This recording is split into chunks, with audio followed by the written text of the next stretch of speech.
রোজা অবস্থায় রক্ত দিলে রোজা ভঙ্গ হবে না।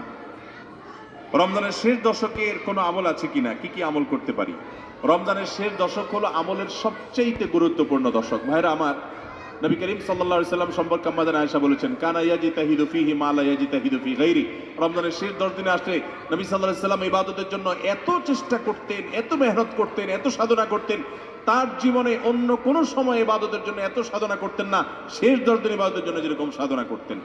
এবং আম্মা জান আয়েশা বর্ণিত হাদিসে আরো বলেছেন তিনি, নবী করিম সাল্লাল্লাহু আলাইহি সাল্লাম কানা ইদা দাখালাল আশার, রমজানের শেষ 10 দিন যখন শুরু হতো, আহিয়া লাইলা, সারা রাত আর ঘুমাতেন না, শেষ দশক কখনো ঘুমাতেন না। ওয়া আইকাদা আহলা, পরিবারের লোকদেরকে ঘুম থেকে ডেকে তুলতেন। ওয়া সাদ্দামে ইজারা, কোমর বেঁধে নিতেন। এবং ইবাদতের জন্য সবচেয়ে বেশি মেহনত মুজাহাদা তিনি করতেন। ভাইরা আমার, রমজানের শেষ দশক হলো ইবাদতের সবচেয়ে গুরুত্বপূর্ণ সময়।